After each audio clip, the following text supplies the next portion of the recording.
Hello guys, and welcome to my channel. If you're new to this channel, I say welcome, and if you're an old subscriber, I say welcome back. So in today's video, I'm going to be showing you how to make a bodycon dress with bishop or puff sleeve.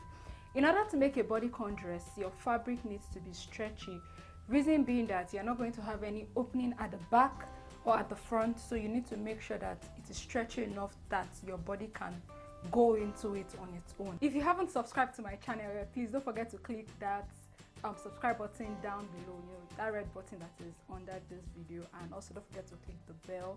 That bell helps you get notified whenever I post new videos, so please don't forget to click the subscribe button. Without further ado, let us go into the sewing tutorial video. So what I'm going to do is show you where I place my measurement. So at the top line, I'm going to be placing my shoulder measurement.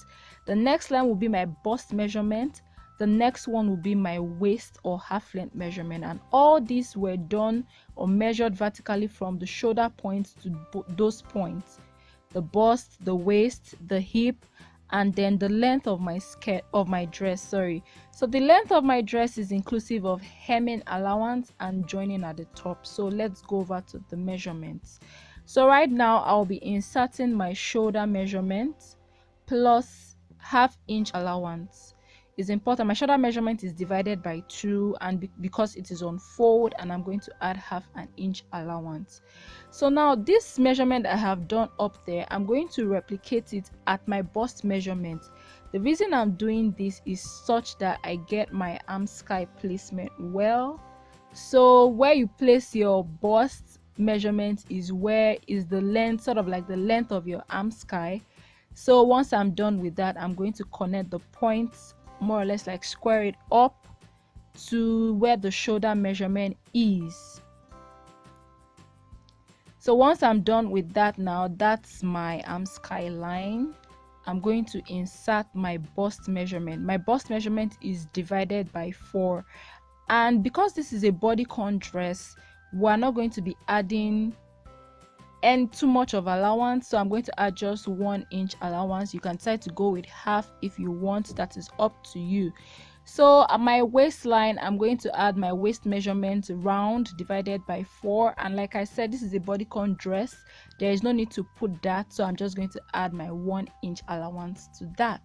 So I do the same thing for my hip measurement. I divide it by 4, and then I mark it on that hip line measurement that I've marked earlier on, and I'm going to be adding 1 inch allowance to that. Now to the entire measurement for my hip line, I'm going to sort of like deduct 1.5 inches from that, since this is a pencil dress. I hope you understand that. I want to make this a pencil dress, so the entire measurement for my hip that I just marked previously, I'm going to subtract 1.5 inches, and then I'm going to insert it, mark it at the bottom. So if I had 11 inches at my hip measurement plus allowance, I'm going to subtract 1.5 inches, so I'm going to get 9.5. So now I'll be joining the bottom of my dress to my hip line, connect my hip line to my waist, and then back to my bust. I hope this is sort of very explanatory. I know you can't see my chalk very clearly, so I'm doing my best to sort of explain this to you guys. So once I'm done with this, now for the front part of my dress, I'm going to divide my arm sky into 2, and I'm going to tell you the reason why. So I divide it into 2, and then I mark ½ inch inward. The reason is that I want to sort of like reduce gaping at my arm sky area, and then I'm going to sort of like use my French curve to connect those points from the bottom where my bust line measurement is down to the ½ inch mark I just made inwards, and then connect it to the top of my shoulder line. So you can see that. I hope you can see that. You can see how inward it was. The next thing I'm going to do now is sort of like curve around my waistline and around my hip line, because when I cut this dress, I don't want those points to sort of be sharp. I want it to be curved, because, well, just to make it easy to follow when you're sewing, so you don't make a sharp point when sewing. So I'm making a curve. When I cut it, I get a curve. So that's it right there. You can decide to use a French curve for that. You can decide to use freehand. That is up to you. So now I'm going to cut the front of my dress.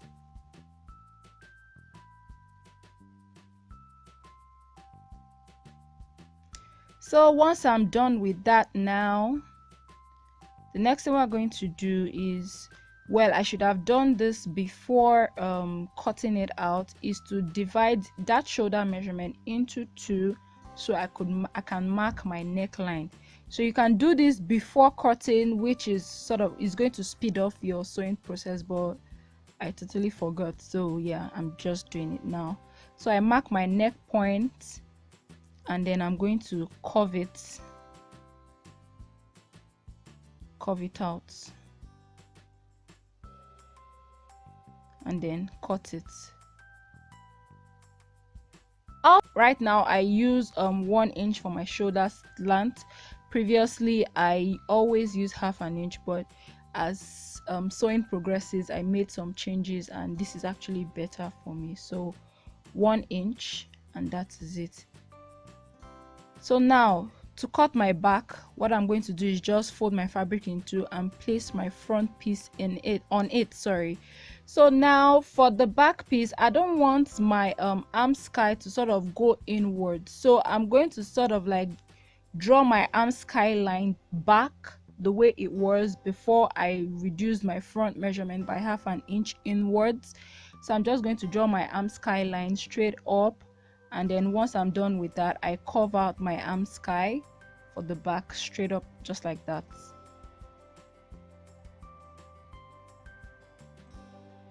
And then once I'm done with that, I'm going to cut off my pattern. So for the back piece of your dress, you can make your you can decide on the type of neckline that you want. If you want it to be high up towards your neck, or you want it to be lower than your neck pattern, or than your front pattern, or you want it to be the same, that is up to you. So whatever neckline depth you want, it is up to you. So now I'm going to cut my fabric out. So now that I'm done cutting it out, yeah, I'm just going to rearrange that. So now that I'm done cutting it out, the next thing I'm going to do is join my shoulder points by half an inch allowance.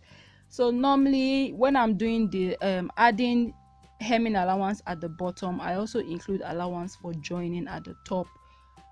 It is very, very important so you don't get shortened by the length. So now I'm done joining the shoulders.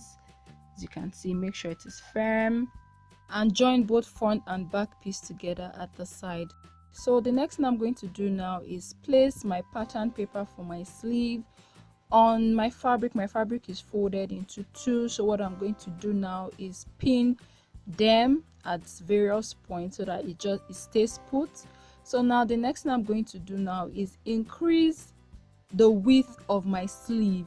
So you can increase it to however much you want, but make sure it is equal on both sides. And right now I'm marking 9 inches on both sides. So after drawing the straight line, I mark my 9 inch on one side and 9 inch on the other side. So the next I'm going to do is now the bottom of my sleeve cap or sleeve head, I'm going to connect it to that 9 inches extra that I just marked. I do it on both sides, and then once I'm done with that, I am going to cut it out. So one thing I want to advise when doing this, which I did later on, is to curve the end, the bottom of your sleeve, so it's not just triangular like that at the bottom. So I'm going to take my pins out and then fold my sleeve into two. Like I said earlier, what you need to do after this is to curve the bottom, that triangular part, which I didn't do. So that's my sleeve. Now I'm going to join the sides of my sleeve by 1 inch allowance, which was what I gave for that sleeve. So I'm just going to run my the stitches through it from top to bottom. Make sure you back stitch, and then at the top and back stitch at the end as well.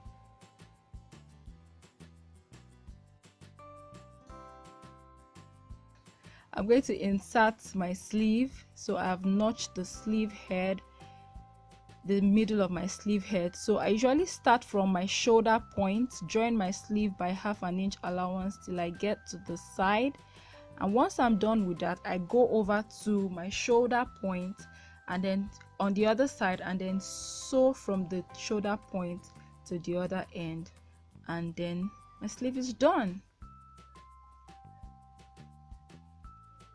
Before I hem the bottom of that sleeve, I'm going to show you the elastic I'm going to be using.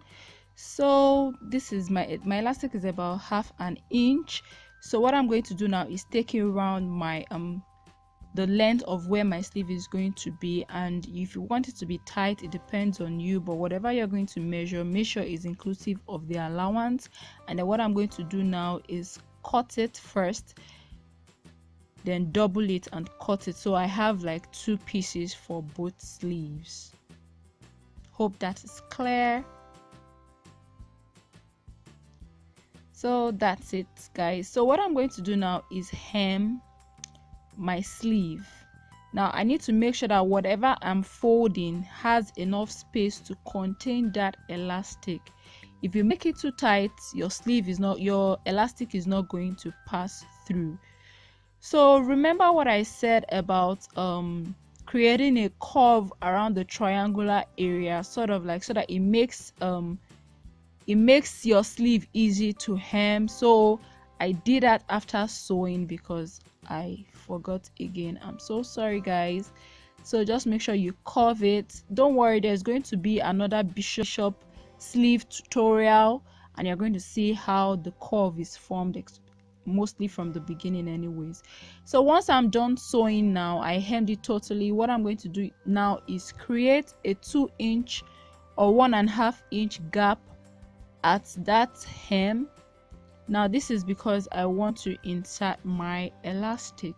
You can create that space before, up to you. You can close it first. So I got a safety pin. Now I'm going to use that safety pin to hold that elastic, and this is what is going to guide pushing my elastic through the space I created for it.